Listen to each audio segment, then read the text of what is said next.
Bismillahirrahmanirrahim. Assalamualaikum warahmatullahi wabarakatuh. Dikisahkan oleh Bintang Putra.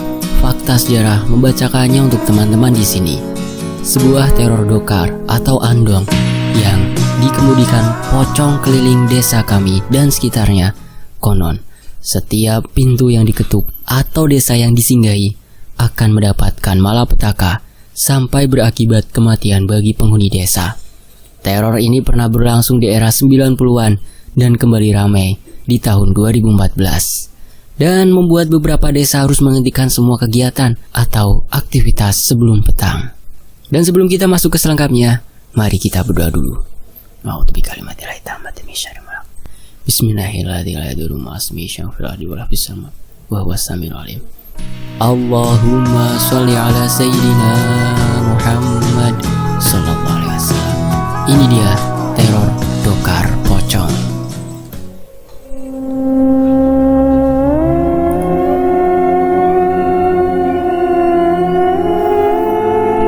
Bagian pertama, ucapan Bahji dan Singkong Bakar. Desa Sumbertani, Selasa Kliwon. Kejadiannya sekitar 4 tahun lalu, di sekitar tahun 2014, awal tahun. Dan belum ada part kejadiannya terlewat ataupun lupa. Iya, kala itu hari Selasa Kliwon, Selasa yang bisa dibilang hari jelek. Alasan dari leluhur kami, karena Tuhan menciptakan apa yang tidak disukainya di hari Selasa. Ada Jawa kuno, ditambah beberapa pemuda desa masih ramai bermain gitar dan dangdutan di warung kopi, tepatnya jalan di ujung desa. Ya, sebut saja hiburan sederhana bagi kami yang menunggu lulus sekolah untuk bekerja di tanah perantauan. Karena rata-rata kami tumbuh sebaya dan dengan selisih usia yang tidak terlalu jauh. Desa kami lumayan terpencil, sekitar 3-4 jam perjalanan dengan kendaraan pribadi untuk sampai ke kota besar terdekat.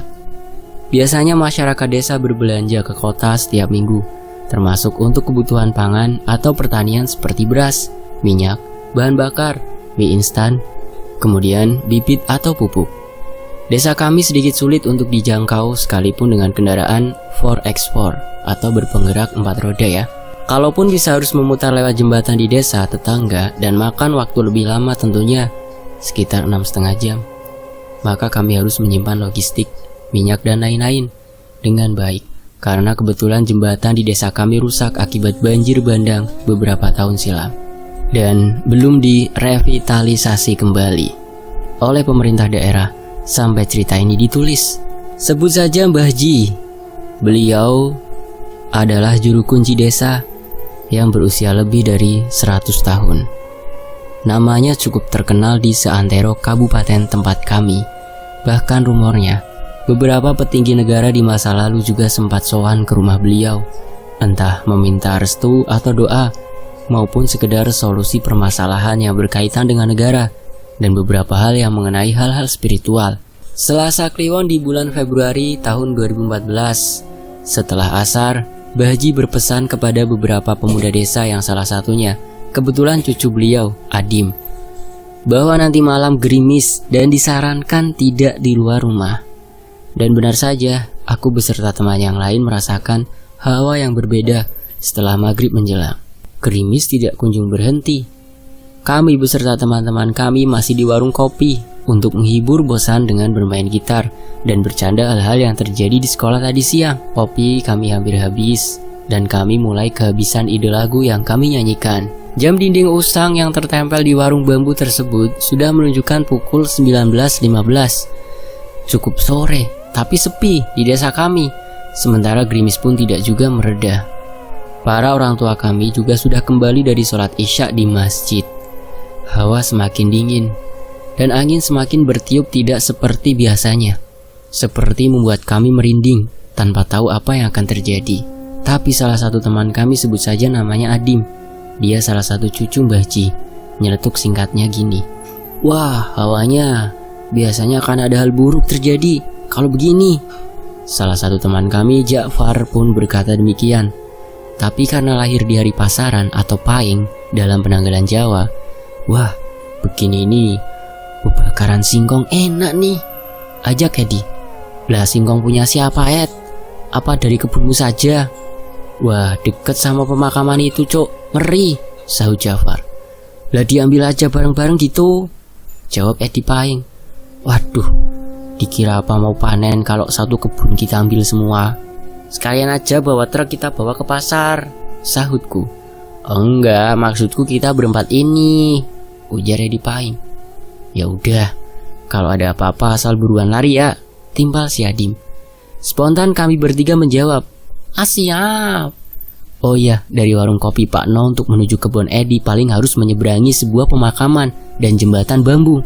Jembatan membentang 30 meter dan dibangun atas inisiatif warga desa yang hanya bisa dilalui pejalan kaki. Karung pun kami siapkan dan berbekal obor dan senter.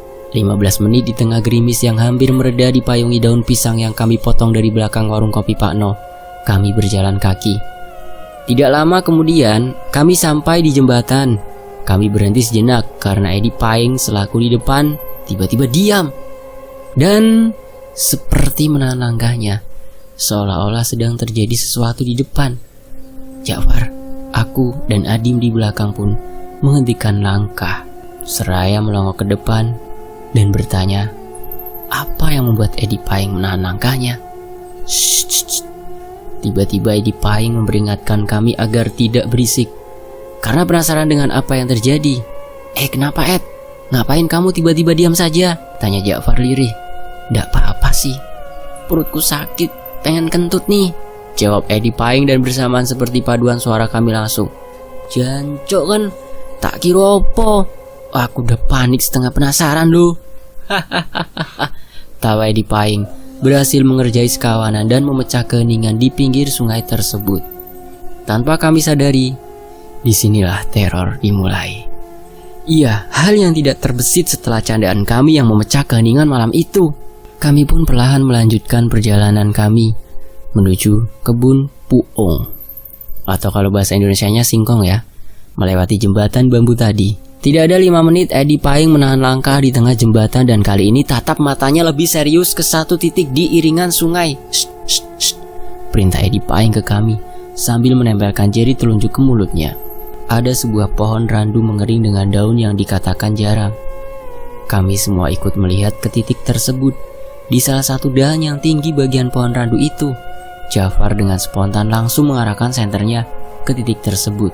Dan mata kami membelalak seketika ke arah dahan pohon randu tersebut. Lalu, apa yang terjadi? Iya, itu kuntilanak merah sedang melambaikan tangan, seolah-olah mengucapkan selamat datang kepada kamu. Kami maksudnya. Tetapi coba cek dulu sekeliling kalian. Biasanya mereka suka ikut baca kalau namanya disebut. Konon cerita yang kami dengar dari leluhur kami, kuntilanak merah suka menyakiti secara fisik. Kembali ke jembatan dan kami berempat. Dan mata kami masih terpaku dan badan kami seolah tidak bisa bergerak kemanapun. Ya Allah, cobaan apa lagi ini? Mana lagi di tengah jembatan bambu lagi? Batinku. Dalam kondisi panik aku mencoba sebisa mungkin untuk membaca doa yang aku ingat sambil memejamkan mata. Lalu bagaimana Jafar, Adim dan Edi Payeng? Dalam kondisi panik tiba-tiba aku dengar Adim berteriak dengan bahasa Jawa yang intinya meminta untuk tidak mengganggu kami. Dan Adim menepuk punggungku dan Jafar seraya menyadarkan kepanikan kami sambil mendorong dan menyadarkan Edi Payeng untuk segera melangkah maju. Dan kalian tahu apa yang selanjutnya terjadi. Dalam sekejap kuntilanak merah itu terbang sembari tertawa khas seperti menertawakan kami. Terbang menuju ujung jembatan bambu yang akan kami lewati, seolah menghalangi perjalanan kami ke kebun Edi Payeng. Dalam posisi terdesak, kami yang di tengah jembatan merasa tidak punya jalan keluar kecuali kembali ke ujung jembatan yang kami lewati. Balik aja balik, gak bakar-bakar singkong gak masalah lah, teriak Adim seraya ketakutan kepada kami. Begitu kami mengarahkan pandangan ke ujung jembatan yang kami lewati, apa yang terjadi? 2 pocongan seperti sedang menunggu kami. Ya Allah, apalagi ini? Teriak Jafar. Di antara kami semua yang panik, cuma Adim yang terlihat sedikit tenang dan berusaha mencari solusi. Karena kami harus memilih untuk melanjutkan perjalanan dan dihalangi kuntilanak merah, atau kembali ke desa kami dengan halangan 2 pocong yang siap menunggu kami. Kami mencoba sebisa mungkin untuk berdoa meski di tengah kepanikan. Kami tidak mungkin terjun ke sungai karena bebatuan besar di dasar sungai seperti siap menunggu kami jatuh ke dasar jembatan. Entah kenapa di tengah kepanikan seperti begini, aku ingin sekali mencoba membuka mata dan benar saja. Tiba-tiba aku lihat Adim dengan sorot mata dan ekspresi yang tidak pernah aku lihat sebelumnya. Melangkah maju ke arah kuntilanak merah sambil berbahasa Jawa dengan nada marah. Aku mengintip sambil berpegang pagar bambu dari jarak 15 meter yang masih terdengar suara kuntilanak merah tertawa bercampur suara jeram sungai. Diikuti suara Adim samar berteriak, entah permisi untuk melanjutkan perjalanan, dan diikuti suara 2 kali ledakan kecil seperti petasan. 5 menit kemudian, sayup kami mendengar suara Adim berteriak, "Sudah, ayo buruan nyebrang." Kami pun memberanikan diri membuka mata dan melihat sekeliling, ternyata sudah aman. Kami melangkah pelan, memastikan perlahan sambil melihat antar ujung jembatan bambu tersebut. Dan benar saja, sudah aman. Aku, Jafar, Edi Paying pun menghela nafas panjang. Bersamaan seraya saling menatap dengan tatapan penuh tanya yang lebih baik. Kami simpan dulu ketika sampai di desa tetangga, tempat di mana kebun Edi Paying berada. Gerimis reda, kemudian kami melanjutkan perjalanan dengan saling diam dan mengikuti instruksi Adim melangkah. Sekitar 10 menit berjalan kaki, kami pun tiba di desa tetangga. Oh ya, desa tetangga kami adalah desa yang bisa dikatakan ramai, karena jalan depan desa tetangga adalah jalan akses hasil tani maupun hasil bumi ke kabupaten. Sambil mengumpulkan nafas setelah kejadian tadi, kami menyempatkan singgah duduk di depan warung kopi desa tetangga yang kebetulan hampir tutup. Duh, kalian dari mana ini, Le? Malam begini kok belum pulang? Sambut Pak Manto, penjaga warung. Duh, panjang ceritanya, Pak. Minta air putih dulu dong, sahut Ja'far tanpa tedeng aleng-aleng. Ya, itu ambil sendiri di teko, jawab Pak Manto. Makasih loh, Pak, ujar Ja'far. Sebentar toh, kalian ini pada dari mana kok sampai di sini jam segini? Tanya Pak Manto. Enggak kok, Pak, ini mau nyabut singkong di kebun buat bebakaran, ucap Ja'far. Walah, ya sudah buruan, nanti keburu kemalaman. Soalnya desa lagi agak enggak aman seminggu terakhir, cerita Pak Manto. Tiba-tiba Adim pun menyahut. Lah sebentar Pak Manto, memangnya ada apa? Duh, apa orang desa muda mendengar kabar ceritanya? Tanya Pak Manto sambil tatap mata penuh selidik. Enggak Pak, sahut kami berempat seraya menatap penasaran. Ya sudah besok aja, masih mau minum dak? Sahut Pak Manto menutup pembicaraan. Alah si bapak buat kami penasaran. Ya sudah kami ke kebun ya Pak, terima kasih airnya, sahut Ja'far berterima kasih ke Pak Manto. Ya sudah, ayo buruan, keburu malam nih, ajak Adim. Kami pun berjalan kaki meninggalkan warung Pak Manto sambil bercanda dan ngobrol. 5 menit berjalan kaki, kami sampai di kebun Edi Paying. Ja'far bersemangat mencabut beberapa pohon singkong. Adim membantu Ja'far.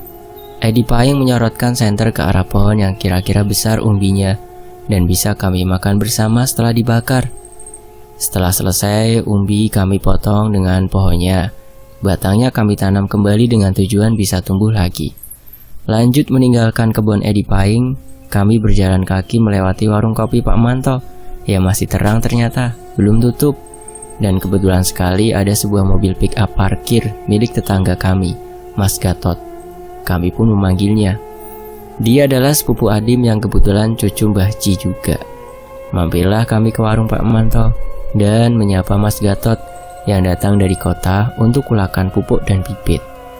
Dalam hati saya langsung berucap, Alhamdulillah, karena kami berempat tidak harus melalui jembatan yang kami lewati tadi, yang masih membekas jelas di ingatan kami masing-masing.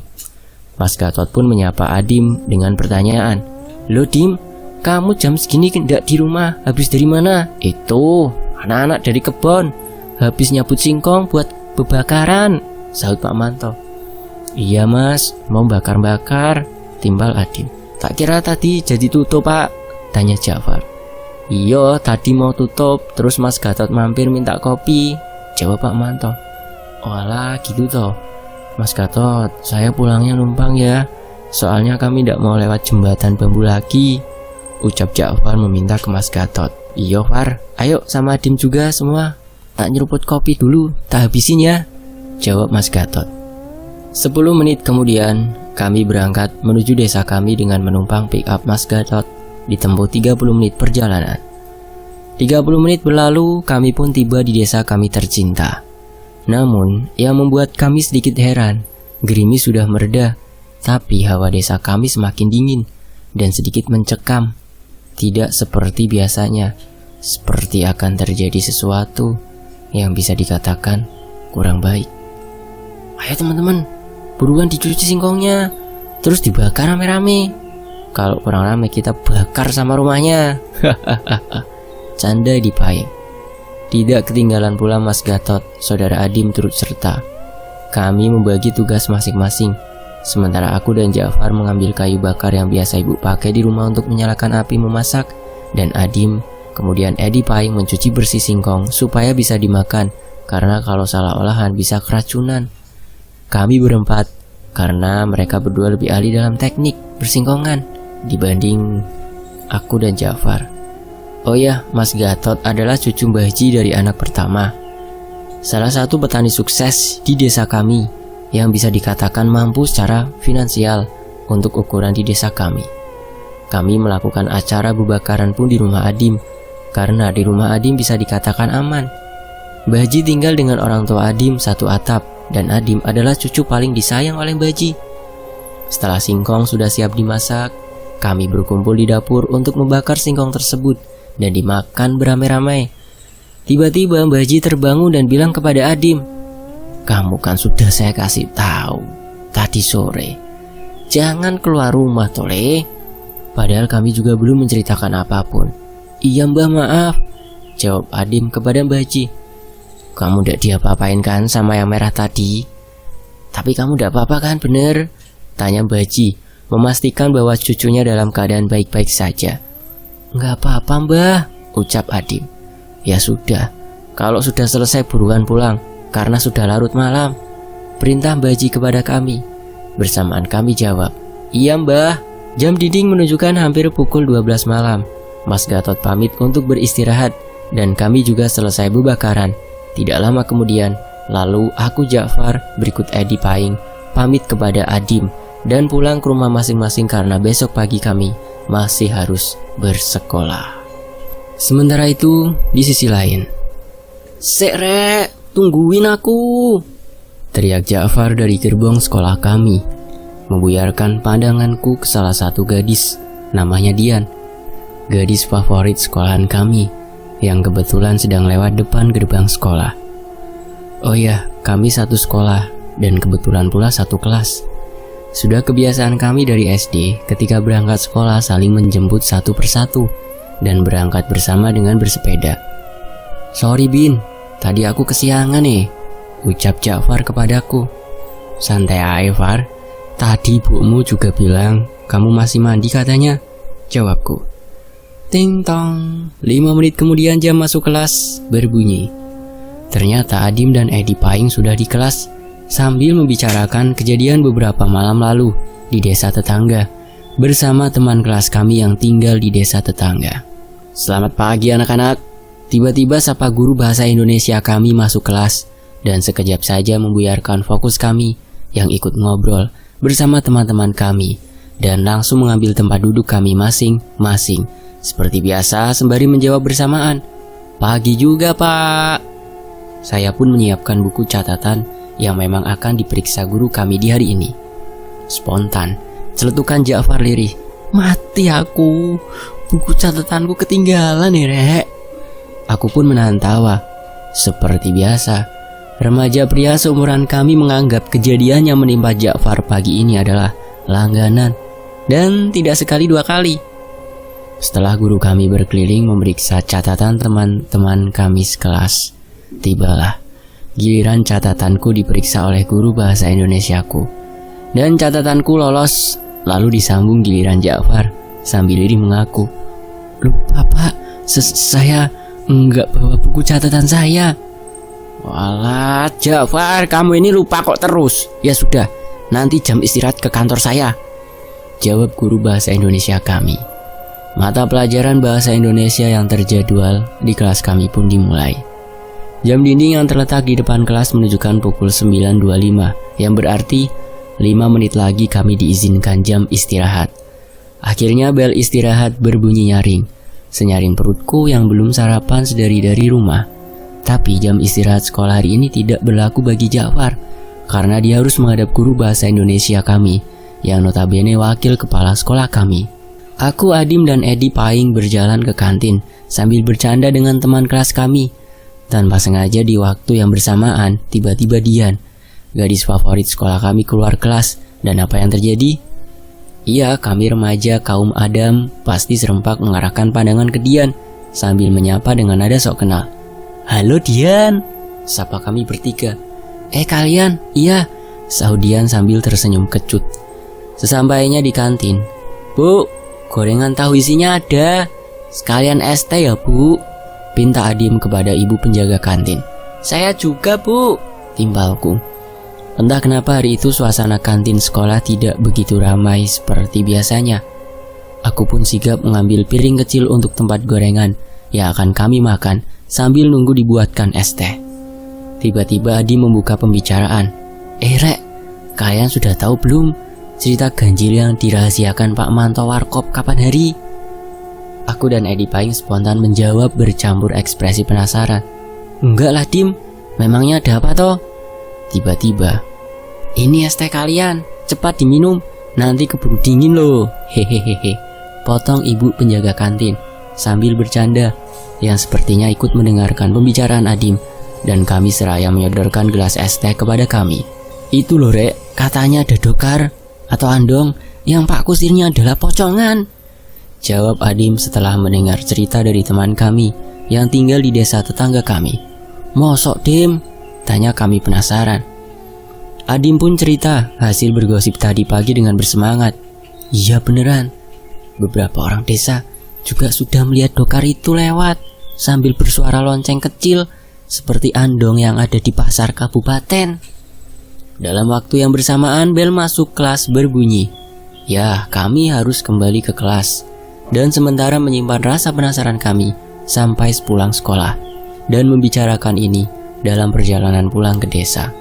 Oh ya, Ja'far tidak diizinkan istirahat di kantin karena dia harus menjalani strap atau dihukum di ruang BP, tempat di mana siswa menjalani konseling tentang permasalahan dalam indisipliner akademis. Baiklah begitu ya anak-anak, pelajaran untuk hari ini. Jangan lupa tugasnya dikerjakan karena akan saya cek di pertemuan minggu depan. Kita akhiri dulu kelas kita hari ini.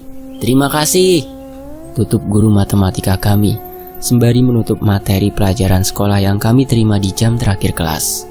Hari ini karena jam di dinding di depan kelas sudah menunjukkan pukul 12:05, kami pun berkemas peralatan alat tulis dan perlengkapan kami kemasi. Seperti biasa, tiba-tiba kelas ramai seketika dengan candaan maupun hal lain di luar pelajaran sekolah. Ja'far pun datang dengan langkah lesu sambil menghela nafas panjang karena tidak diizinkan mengikuti kelas hari ini. Sambil menunggu Ja'far berkemas, aku melanjutkan obrolan kepada Adim. "Sek Dim, tadi itu beneran? Gimana ceritanya itu?" Adim merubah ekspresinya sambil menjawab, "Iya, nanti aku ceritain sambil jalan pulang." Setelah kami bertiga sudah siap, kami berjalan ke arah gerbang sekolah untuk menunggu Ja'far yang tiba-tiba entah kemana dan di mana, sedang apa, bersama siapa. Cukup lama kami menunggu 10 menit lebih. Ja'far tak juga menyusul kami. Aku karena sudah sedikit lelah pulang sekolah menepis inisiatif untuk mencari teman kami Ja'far dan memilih menunggu saja. Benar saja, beberapa menit berlalu, kemudian Ja'far dengan santainya menenteng es teh dalam plastik sambil tersenyum-senyum polos tak bersalah, seolah menertawakan kami yang sudah menunggunya dari beberapa menit yang lalu sambil menahan kekesalan kami. Dengan polosnya Ja'far bertanya, "Loh Rek, kalian nungguin aku toh? Kami serempak menjawab dengan sedikit nada tinggi. Lah menurut ngana? Ja'far diam sambil tersenyum kecut. Panas cukup terik siang itu, seolah menandakan bahwa sore akan turun hujan lebat. Akhirnya kami memutuskan berteduh di sebuah gubuk di bawah pepohonan rindang sambil menghela nafas panjang setelah mengayuh sepeda kami di tengah panas yang terik. Atas rasa penasaranku, aku membuka pembicaraan pada Adim terkait teror yang terjadi di desa tetangga kami. Gimana Dim? Cerita teror desa tetangga yang tadi? Aku masih penasaran nih. Iyo aku juga penasaran, timpal Ja'far. Adim memulai bercerita. Begini ceritanya. Sambil diam sejenak beberapa menit, seolah mematung dan menunjukkan ekspresi berpikir. Karena lama kami tunggu tak juga bercerita, aku pun sedikit berteriak. Gimana ceritanya? Iya begini ini. Hahaha. Pose Adim mematung sambil tertawa. Oh dasar bocah edan, teriak Ja'far sambil bercanda. Aku pun ikut tertawa akhirnya. Tidak lama Adim mengubah ekspresinya seolah serius akan menceritakan kejadian ganjil yang menimpa desa tetangga kami. Begini loh tadi cerita Rudi. Oh ya, Rudi adalah teman kami sekelas dan tinggal di desa tetangga kami yang sedang ramai dibicarakan karena ada kejadian janggal. Adim memulai bercerita. Kata Rudi, desanya beberapa kali disinggahi dokar yang dikemudikan pocongan, dan versi beberapa orang yang kebetulan ronda di malam itu, dokar atau andong tersebut punya 3 penumpang di belakangnya, yaitu kuntilanak merah dan 2 pocongan. Rumornya mereka suka mengetuk pintu rumah penduduk 3 kali, dan rumah yang diketuk satu-satu penghuninya akan meregang nyawa atau terkena malapetaka. Ja'far tiba-tiba memotong pembicaraan. Lah maksudmu Dim? Yang kita lihat beberapa malam lalu itu mereka Dim? Iya benar itu mereka, jawab Adim tenang, seraya mengingat kejadian-kejadian yang menimpa kami berempat di jembatan desa yang kami alami beberapa malam lalu. Adim adalah cucu Mbah Ji yang usut punya usut ternyata indigo dan memiliki kekuatan supranatural untuk melindungi dirinya dari hal-hal tak kasat mata dari lahir. Secara Adim adalah cucu keturunan Mbah Ji yang cukup dispesialkan oleh Mbah Ji sendiri karena memiliki kelebihan yang tidak semua orang memiliki. Aku sebenarnya sudah tahu teror tersebut akan masuk desa tetangga kita lewat mimpi. Semalam sebelum kita bubakaran singkong, tapi aku takut mendahului apa yang belum terjadi, cerita Adim dengan mimik serius. Kan si Adim indigo ya. Walah kamu kok malah ndak ngasih tahu kami biar ndak jadi bebakaran singkong dari kebun Edi Paing toh Dim? Tanya Ja'far dengan polos. Walah nek itu aku beneran ndak tahu. Emang waktunya kapan ya Far? Jawab Adim. Kami mendengarkan sambil manggut-manggut, sambil mencerna dan meresapi cerita Adim. Sebentar, Mbah Ji, kok tahu kita habis dikasih lihat kuntilanak dan pocongan di jembatan ini?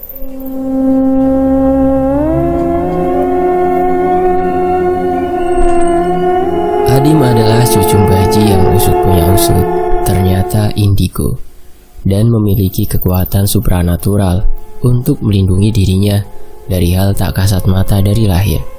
Secara Adim adalah cucu keturunan Mbah Ji yang cukup dispesialkan oleh Mbah Ji sendiri karena memiliki kelebihan yang tidak semua orang miliki.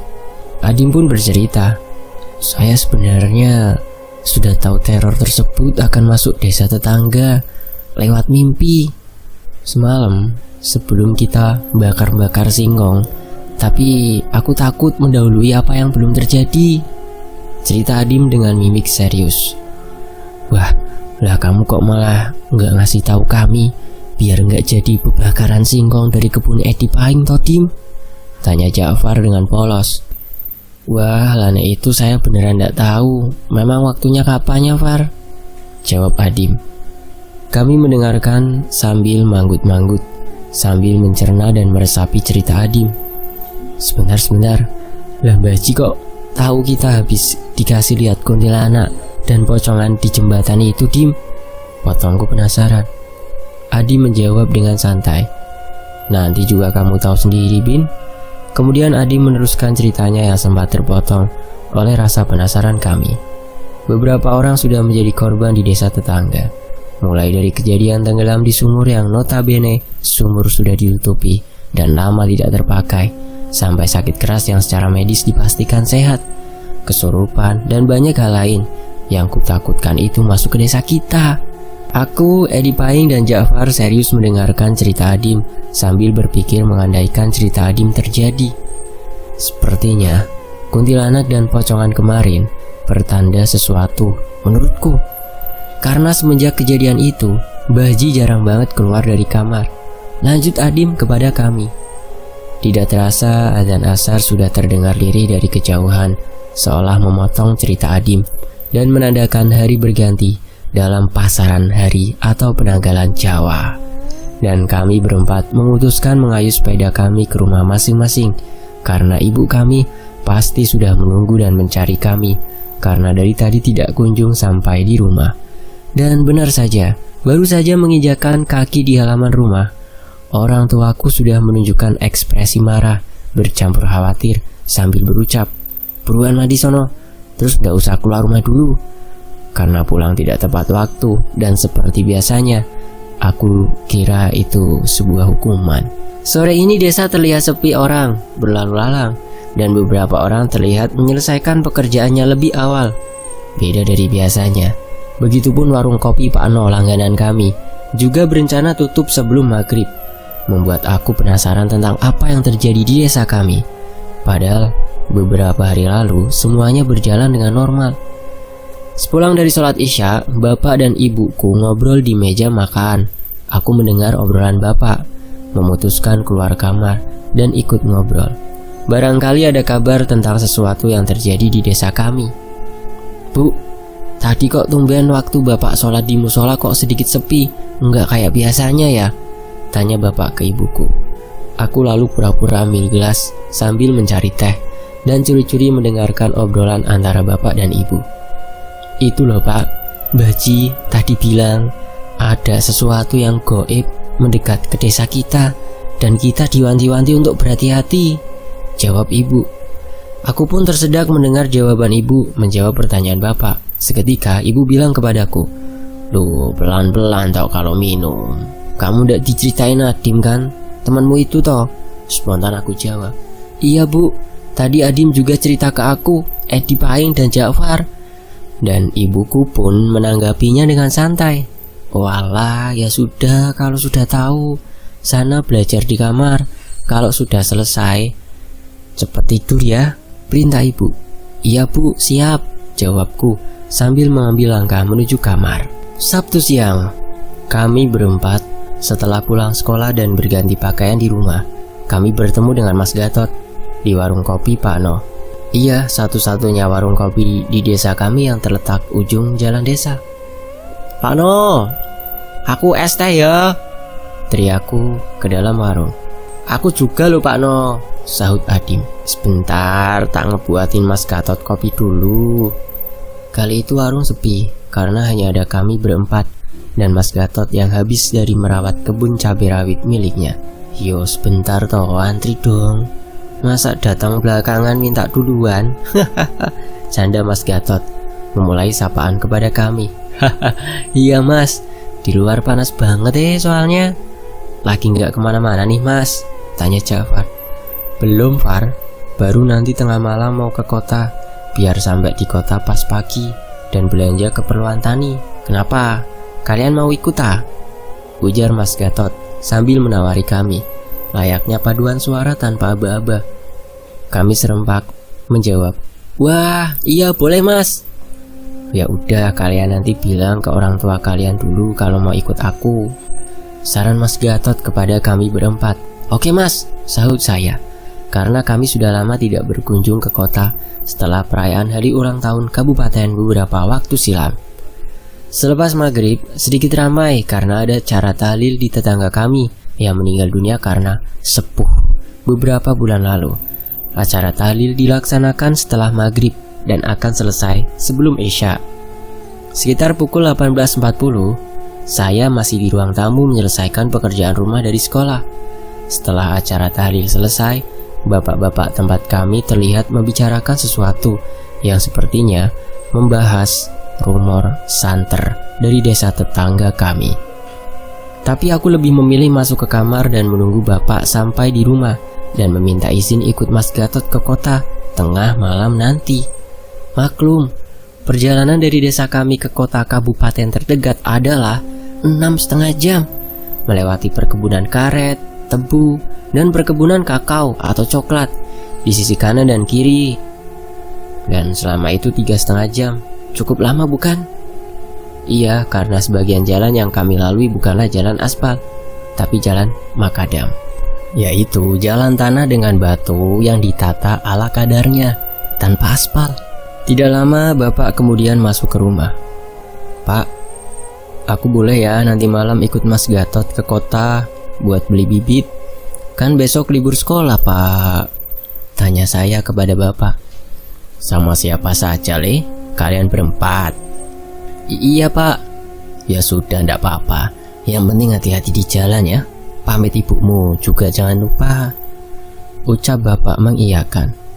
Di saat bersamaan, ibu sedang keluar kamar, langsung menyahut permintaan saya ke bapak.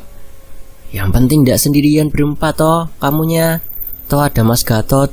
Ya udah sana siap-siap. Nanti ibu nitip barang ya sekalian buat bule Musri nanti, biar diambil sama bule Sri sendiri. Ya bu, lanjutku. Jarum jam dinding di rumahku sudah menunjukkan pukul 22.45 waktu Indonesia Barat dan teman-teman tahu apa yang dititipkan ibu kepadaku? Pastinya enggak ya. Ini saya kasih tahu kok. Tidak lama setelah aku siap-siap, ternyata ibu sudah membawa setengah karung beras dan pisang, beberapa sisir yang belum begitu matang karena masih berwarna kehijauan. Oh ya, sudah kebiasaan kami orang desa memberi buah tangan hasil dari kebun kami ala kadarnya. Dan tak lupa ibu memberi saya sebungkus biskuit berikut kopi panas di dalam kemasan botol air mineral plus air mineral berbotol besar untuk bekal kami selama di perjalanan menuju ke kota. Assalamualaikum, teriak Jafar. Tiba-tiba Jafar dan Edi Payeng muncul dari pintu dapur sambil membawa titipan dari orang tuanya masing-masing dan menyapa saya yang masih di dapur dan berencana membuat secangkir teh sebelum menembus dingin dan pekatnya kabut malam itu. 10 menit kemudian, Adi menyusul dengan Mas Gatot dan bertanya persiapan kami untuk memakai jaket karena hawa malam ini lebih dingin dari biasanya. Setelah saya pamit kepada bapak dan ibu, kami pun menuju mobil pick up Mas Gatot dan saya kebagian duduk di bak belakang bersama Adim. Kami berempat sepakat untuk bergantian waktu perjalanan pulang untuk duduk di kabin mobil. Pick up perlahan meninggalkan desa kami, membelah malam sunyi perkebunan besar yang mengitari desa kami. 1,5 jam perjalanan kami terkesan biasa saja. Dapat dikatakan dan tidak ada sesuatu hal ganjil yang kami temui, kecuali hewan liar yang menyeberang jalan setelah mobil kami berlalu. Iya, saya duduk menghadap arah berlawanan dengan arah mobil yang dikemudikan Mas Gatot. Begitupun Adim juga tidak memberi sinyal khusus atau lainnya. Dan sambil membicarakan Dian, gadis favorit sekolah kami. Ya, seperti pada umumnya remaja seusia kami, membahas gadis cantik idola sekolah kami, kemudian bercanda tentang kebodohan kami yang terjadi di sekolah. Tiba-tiba, pletak! Suara mobil yang kami tumpangi. Dari suaranya seperti sedang dilempar batu sebesar ibu jari oleh seseorang yang kami tidak tahu di mana datangnya. Diiringi hawa dingin yang tiba-tiba berubah senyap, Mas Gatot pun memperlambat laju mobil yang kami tumpangi sambil memastikan sekitar kami aman untuk dilalui. Ah iya, benar saja. Di depan kami adalah jembatan sungai besar sepanjang 30 meter membentang. Beberapa hari lalu dan Mas Gatot lupa membunyikan klakson sebagai tanda permisi di turunan curam jalan menikung yang barusan kami lalui. Ini adalah sungai yang kami seberangi beberapa hari lalu, tapi dengan jembatan yang berbeda. Tempat kuntilanak merah memperlihatkan dirinya kepada kami. Sembari Mas Gatot memperlambat laju mobilnya, kami pun inisiatif mengarahkan penglihatan ke segala arah atas dasar kekhawatiran kami sebelum menyeberangi jembatan yang akan kami lalui. Dan lagi, petak. Untuk kedua kalinya mobil yang kami tumpangi seperti dilempar sesuatu yang entah dari mana datangnya lemparan itu. Mas Gatot yang notabene memang pemberani malah semakin memperlambat laju mobil yang dia kemudikan, sambil mencari dari mana arah lemparan yang ditujukan ke mobil kami, sambil berujar, "Sebentar ya, nanti kalau sampai 3 kali tak cek dulu, takutnya maling sapi atau begal." Ya, yang membuat kami berempat semakin merinding, karena dari hawa yang kami rasakan bukan hawa yang menunjukkan adanya manusia lain di perkebunan tersebut. "Sepertinya aman, kita lanjutkan perjalanan, oke?" ajak Mas Gatot. Perlahan kami pun menuju bibir jembatan. Hanya kurang beberapa langkah kaki dari jembatan, tiba-tiba bletak, suara mobil kami dilempar untuk ketiga kalinya. Yang kali ini arahnya lebih jelas dari atas, karena beberapa langkah sebelum jembatan sisi kanan kami ada sebuah pohon beringin besar dan rindang yang konon kabarnya berusia ratusan tahun. Mas Gatot menghentikan laju mobilnya tanpa mematikan mesin dan turun untuk memastikan. Sementara aku dan Adi masih di atas bak pick up, mengarahkan pandangan kami ke ranting atau dahan pohon beringin tersebut. Jafar turun dari mobil dan memilih mengikuti Mas Gatot memeriksa sekeliling mobil. Sedangkan Edi Paing terlelap di dalam kabin mobil tanpa tahu apa yang terjadi. Sementara kami mengarahkan pandangan ke sekitar pohon lain bagian atas. Sontak, Mas Gatot berteriak dari arah belakang mobil pickup yang kami tumpangi, "Pergi kamu, pergi, kami gak ganggu kamu." Seketika kami langsung mengarahkan pandangan ke arah Mas Gatot, dan benar saja, cahaya redup dari lampu belakang mobil seolah memberitahu kami Mas Gatot berbicara dengan seorang perempuan bergaun warna merah yang sedang tertawa dan tidak begitu jauh jaraknya, berjalan ke arah mobil kami. Tanpa babi bu, Adim langsung meloncat dari mobil dan berlari menuju arah Mas Gatot untuk membantu sambil mengeluarkan sesuatu dari kantongnya yang saya tidak tahu itu apa. Saya masih terpaku kaget, tidak tahu harus melakukan apa, seperti berat untuk menggerakkan anggota tubuh saya sekalipun untuk berteriak. Dan masih terdengar suara tertawa lirih di telinga saya sampai akhirnya saya bisa menggerakkan anggota tubuh dan mencoba berdoa dengan memejamkan mata supaya lebih fokus, karena keringat dingin sudah membasahi baju saya. Dalam waktu yang bersamaan tiba-tiba Jafar pingsan di samping mobil. Saya pun panik, dan apa yang terjadi ketika saya mencoba membuka mata? Pocong sedang rebahan di bak mobil depan saya berjarak 1 meter di depan tempat saya duduk. Saya sudah gagal fokus, panik, dan menutup mata, berdoa sebisanya. Sayup terdengar langkah berlari menuju mobil sambil teriak, "Pergi, pergi kamu, jangan ganggu kami hanya numpang lewat," teriak Adim sambil berlari untuk menolong saya, seraya melemparkan sesuatu. Saat yang bersamaan terdengar letupan kecil dari tempat Mas Gatot yang tidak jauh dari mobil. Seketika semua menghilang dan suasana menjadi senyap, hanya ada suara jangkrik dan ayam hutan.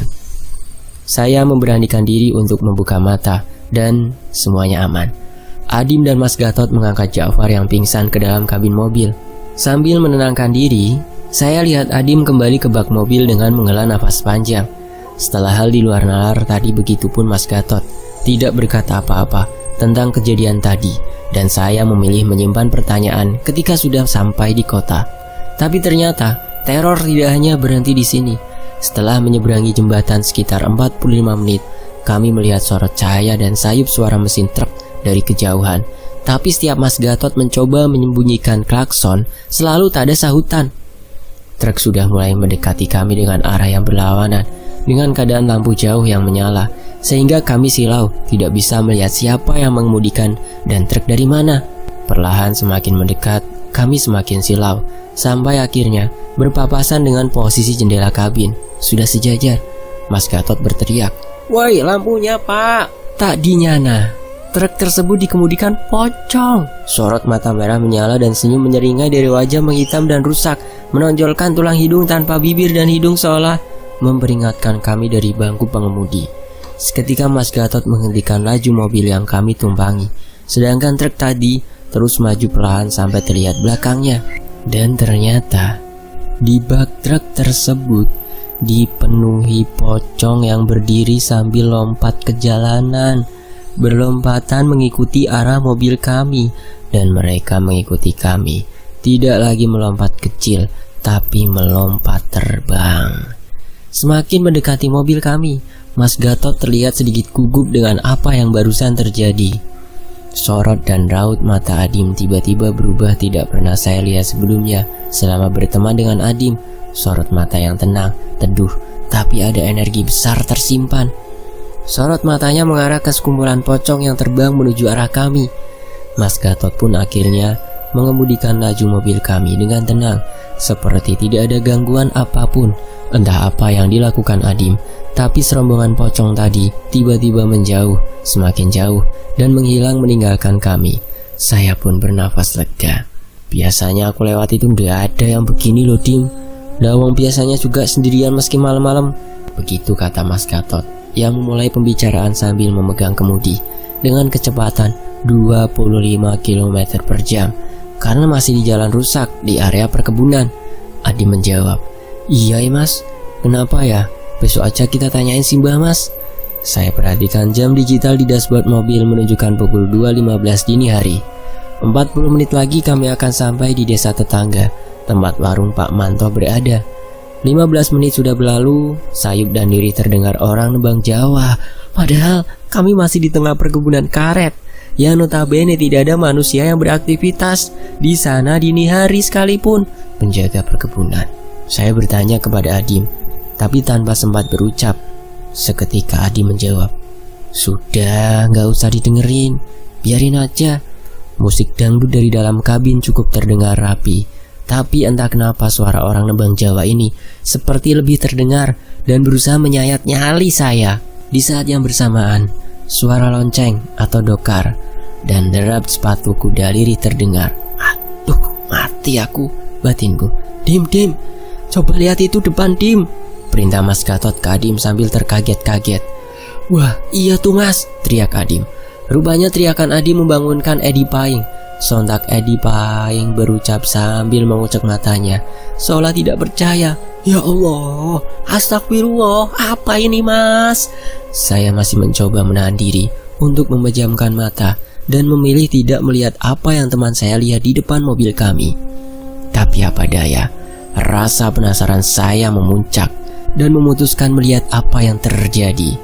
Masih dalam jangkauan sorot lampu mobil sekitar 25 meteran, terlihat sedikit samar karena kabut tipis, dokar atau andong yang dikusiri pocong dan 3 penumpangnya sedang berjalan pelan searah perjalanan kami.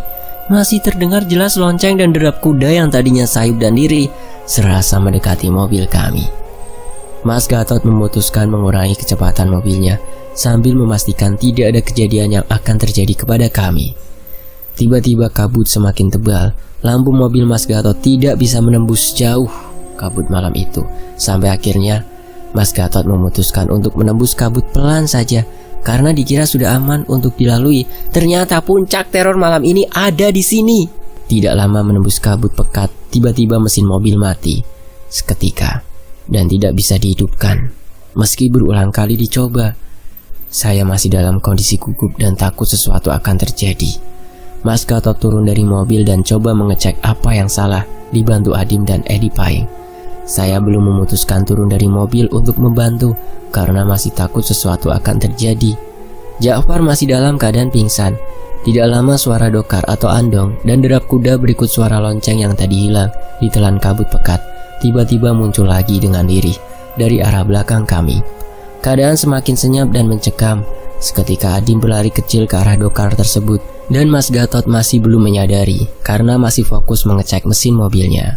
Kali ini suaranya mendekat, lalu tiba-tiba menghilang, lanjut terdengar jauh dan lirih.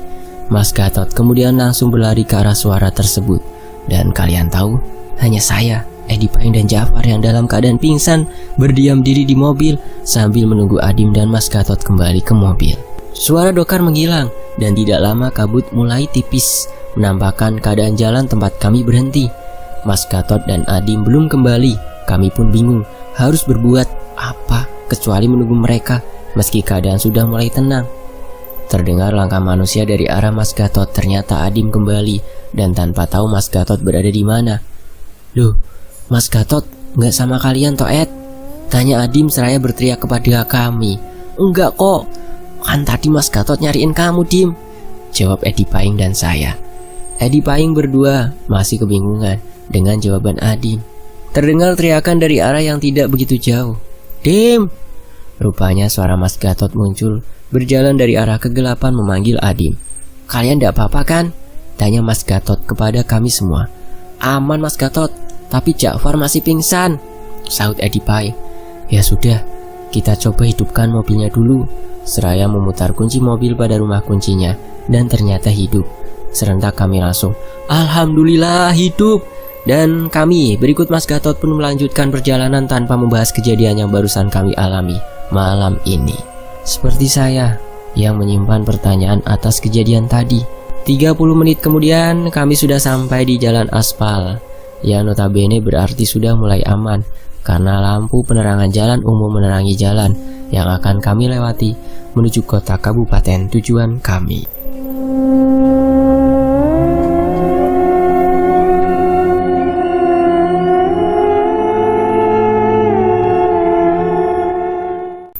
Adzan subuh berkumandang.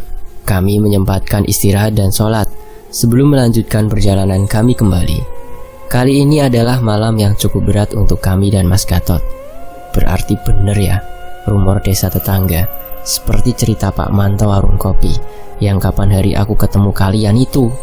Buka Mas Gatot kepada kami untuk ngobrol dan Edi Paying tiba-tiba inisiatif mencari minyak kayu putih untuk menyadarkan Ja'far yang pingsan atas kejadian tadi. Botol minyak kayu putih didekatkan ke indera penciuman ke hidungnya Ja'far oleh Edi Paying. Lalu lambat laun Ja'far mulai siuman dan bertanya apa yang terjadi. Kami semua memilih bungkam dan tidak menceritakan kejadian ini kepada Ja'far dengan alasan supaya tidak panik atau merasa bersalah karena tidak membantu kami. Hari sudah mulai terang karena matahari sudah mulai terbit kekuningan dari arah timur. Artinya 1 jam lagi kami akan sampai di kota kabupaten tujuan kami semua. Kami lihat Mas Gatot beberapa kali menguap karena rasa kantuk.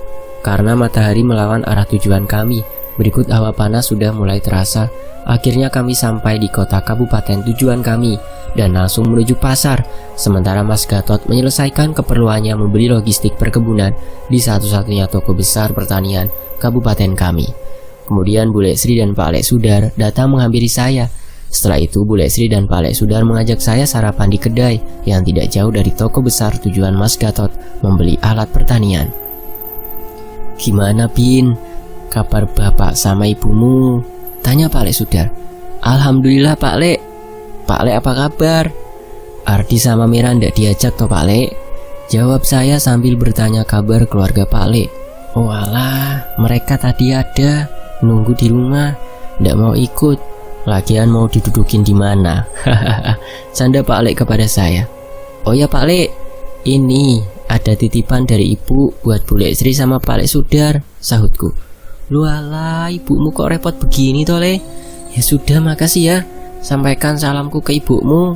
Saya pun mengiyakan sembari menutup pembicaraan kami. Tidak lama saya berpamitan kepada Bule Sri dan Pak Lek karena saya harus mencari Ja'far, Edi Paying dan Adim yang kabarnya juga sedang bertemu keluarganya. Kurang dari 10 menit kami berempat janji bertemu di tempat yang kami sepakati. Iya, tidak jauh dari satu-satunya toko besar tempat di mana Mas Gatot menyelesaikan urusan logistik pertaniannya. "Woi Pin!" teriak Edi Paying dari arah belakang saya. Iya Ed, yang lain pada kemana nih? Belum datang?" tanyaku. "Wah, kayaknya belum tuh. Tetapi lumayan, aku dikasih uang jajan sama bulekku," ucap Edi Paying kegirangan. Tidak lama kemudian Adim dan Ja'far datang dan kami memutuskan untuk langsung menuju di dekat mobil. Takutnya Mas Gatot sudah menunggu.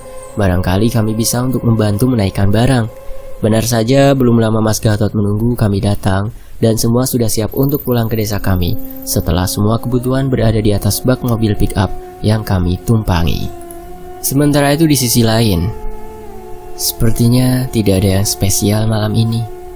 Tak terkecuali hari ini malam Jumat Wage dan jarum jam masih bergantung di angka 21.15 yang sesekali diiringi suara kodok dan jangkrik bersautan di tegalan belakang warung.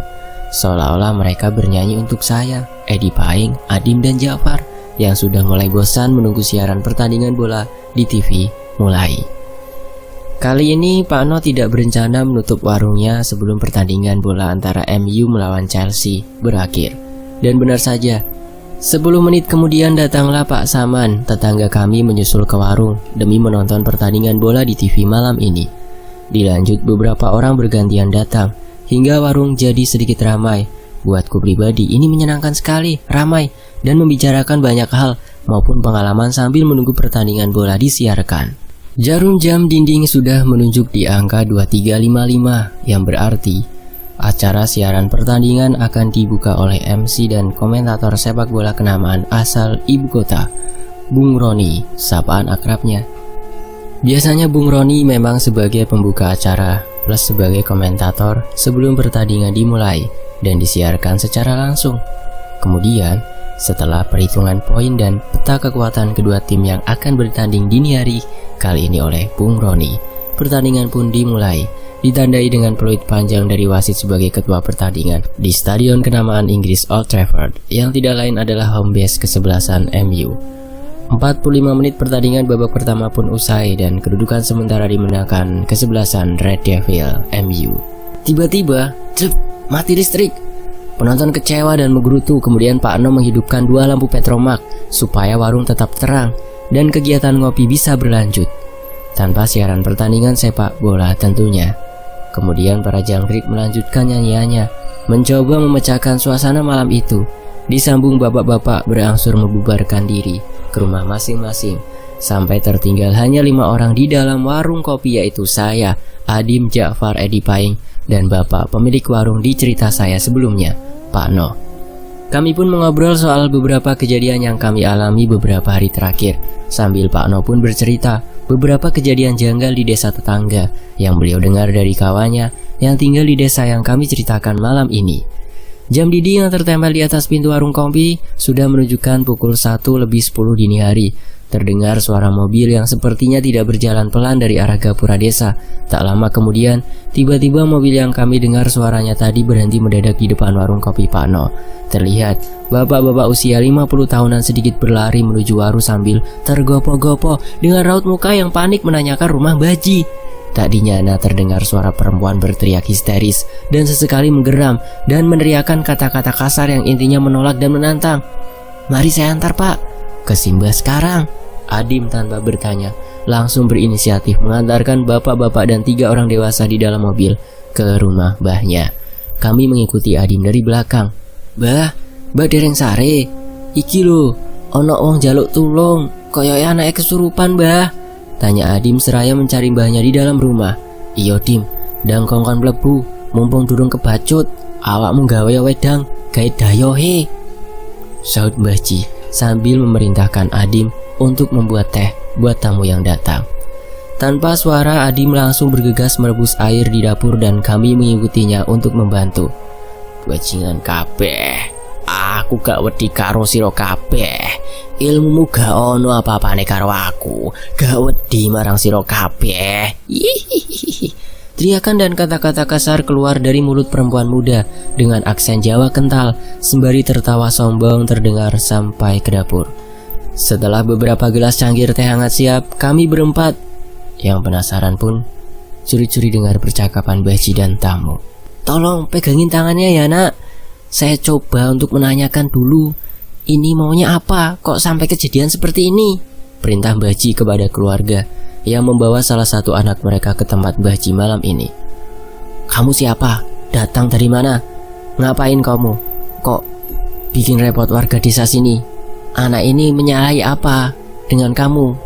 tanya Mbah Ji kepada Jin yang masuk ke tubuh perempuan ini sambil Mbah Ji menjepit sela jari kakinya. Kami hanya berani melihat dari jauh kecuali Adim yang sejak awal memang membantu Mbah Ji setelah mengantarkan teh untuk para tamu malam ini. Ampun, aku teko desa kono. Aku seneng marang bocah iki.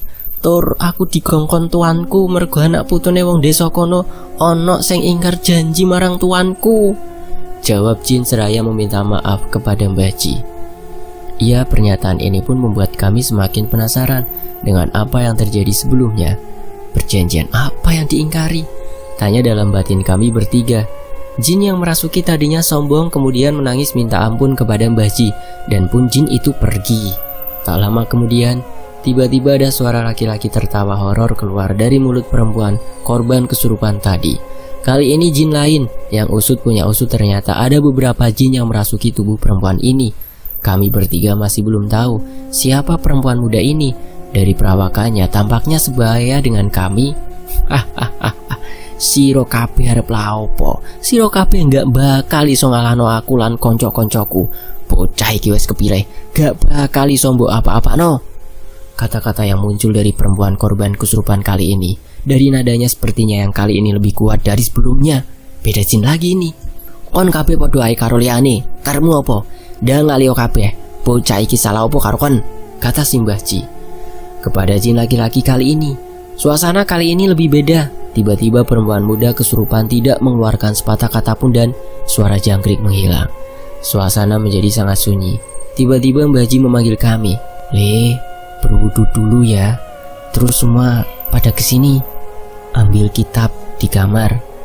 Kita semua ngaji ya. Baca ayat Al-Quran bareng-bareng di sini." Perintah Mbah Ji kepada kami bertiga. "Nggih, Mbah," jawab kami serentak kepada Mbah Ji. Kami bertiga sekaligus Adim bergegas mengambil wudhu sesuai perintah Mbah Ji, dan kami mendekat ke Mbah Ji. Lalu kami bertiga baru tahu ternyata yang kesurupan adalah gadis idola di sekolah kami, namanya Dian. Gadis yang saya ceritakan di cerita sebelumnya itu. Sayup-sayup terdengar suara lonceng dari dokar kereta kuda, seperti yang diceritakan turun-temurun. Ketika suara jauh berarti mereka mendekat. Tiba-tiba Mbah Ji beranjak dari duduknya dan keluar dari rumah sambil berteriak ke arah ujung desa yang bersebelahan dengan hutan. "Metu kene, awakmu wis tak anteni. Aku pengen ngerti karepmu apa. Wis tak wanti-wanti kok malah ngelarani wong desa." Kami masih melanjutkan dan fokus membaca kitab sambil mencuri pandang ke arah Mbah Ji yang entah berbicara kepada siapa. Dan lagi, suara lonceng dari dokar semakin menjauh. Artinya, semakin mereka mendekat, tetapi belum menampakkan dirinya. Keluarga Dian di ruang tamu masih berjaga dan memegangi tangan dan kakinya. Meski jin yang merasuki tidak meronta-ronta, hanya tertawa dan menangis dalam waktu yang bersamaan. Sesekali suara perempuan yang sedang nebang atau menyanyikan lagu Jawa diakhiri tangisan pilu yang menyayat hati. Kami yang sedang membaca kitab juga sedikit ketakutan di tengah keadaan seperti ini. Ada 9 orang termasuk kami. Keluarga Dian di dalam rumah sedang berusaha menenangkan Dian yang sedari tadi sorot matanya penuh kemarahan dan kebencian sembari berteriak, tertawa dan menangis pilu yang kami yakin itu bukan suara Dian sendiri. Dengan rasa penasaran yang besar, Adim pun memutuskan mengintip keluar jendela. Dan apa yang terjadi? 5 pocong sedang mengelilingi rumah Mbah Ji, meski hanya dari luar pagar. Tidak lama suara tertawa yang khas dari kuntilanak sepertinya sedang melayang di atas rumah Mbah Ji. "Iku kabeh koncoku wis teko. Kon kabeh gak bakal iso ngalahno aku. Mari ngene, tuanku teko. Kon kabeh bakal ngrasakno mergo wis nglanggar janji." Ujar suara laki-laki yang terlontar dari mulut Dian. "Janji opo? Perjanjiane wong desa kono opo karo kon? Hah? Urusane opo?" tanya Adim kepada jin laki-laki yang merasuki tubuh Dian, teman kami satu sekolah. Dan jin tersebut menjawabnya dengan tawaan khas dunia mistis pemirsa. Ya, teman-teman tahulah kayak gimana. Saking sunyinya malam itu, di luar rumah terdengar Mbah Ji sedang bercakap dengan seseorang sambil sayup terdengar suara lonceng dokar. Ya, Mbah Ji sedang bertemu dokar pocong yang menggemparkan beberapa desa akhir-akhir ini. Disambung tawaan kuntilanak yang terbang mengelilingi rumah Mbah Ji dan pocong yang berlompatan mengelilingi rumah. "Duh, mati aku. Kebelet pipis iki, Far. Mateng aku arep nang kamar mandi kok metu omah. Aku wedi tapi," celetuk Edi Paing kepada kami dan membuyarkan kami yang sedang fokus membaca kitab. "Ojo sik, tahanan sik, tenang. Wes to awakmu sempet-sempete kondisi koyong ini lu," ucap saya kepada Edi Paing lirih sambil sedikit berbisik. Sementara itu Mbah Ji sedang mencoba negosiasi dengan dokar pocong yang sudah mengganggu warga desa. Tak dinyana, pocong tiba menantang Mbah Ji untuk bertarung secara mistis kepada Mbah Ji. "Dim, jugokno tas Mbah nang ruangane Mbah yo, cepet," teriak Mbah Ji kepada Adim di dalam rumah. Tanpa babi Bu, Adim langsung bergegas menuju ruangan khusus Mbah Ji dan menyerahkannya kepada Mbah Ji ke depan rumah. Sira gak bakal iso nglawan aku. Mergo anak putumu ono sing langgar janji karo aku. Teriak Dokar Pocong kepada Mbah Ji sambil terbang ke atas pohon kelapa. Mbah Ji pun tidak menggubris ucapan takabur pocong tersebut dan melanjutkannya merapal lirih nama Allah dengan mengurut tasbih beliau. Dari dalam rumah, Dian meronta-ronta marah dan mengucapkan kebencian dan kata-kata kasar. Sedangkan dari atap rumah masih terdengar suara tawasan khas kuntilanak yang belum berhenti. Kami yang di dalam rumah pun mulai panik dengan keadaan ini. Adim yang sigap mencoba menguasai keadaan ini dengan menenangkan Dian, namun Dian semakin menguat dan hampir saja lepas dari pegangan Edi Paing, saya dan keluarganya. Jin laki-laki itu pun tertawa seraya menertawakan kami yang mulai kewalahan dengan situasi ini. Kowe mudono, nek pancen wani gak usah nang dhuwure krambi. Nek pancen wani urusan marang aku, teriak Mbah Ji kepada pocong sambil melanjutkan kalimat tasbih dan mengurutnya. Kemudian terdengar 3 kali suara letusan kecil dalam pertarungan Mbah Ji melawan pocong Dokar. Ja'far yang penasaran mencoba mengintip apa yang terjadi di luar rumah. Ternyata Mbah Ji dikeroyok 5 pocong dan Tuan, 1 dari atas pohon kelapa plus kuntilanak merah yang sedari tadi terbang mengelilingi atap rumah. Adim kebingungan, sedangkan yang di dalam rumah kondisi tidak memungkinkan untuk ditinggal ke depan meski untuk beberapa menit. Malam ini menjadi malam yang sangat panjang untuk kami. Aku wes kadung seneng karo bocah kuwi. Bapake bocah kuwi wes nglanggar janjine wong desa. Bebati omahku lan keluargaku. Bocah wedok kuwi wes kepilih. Ora bakal waras mergo wes janjine wong desa. Ora bakal ngutek omahku lan panggenanku. Nek dilanggar, aku bakal nggawa bocah siji teko keluargane. Saiki warga desa kudu bayar janjine. Mergo wis dilanggar, aku gak trimo.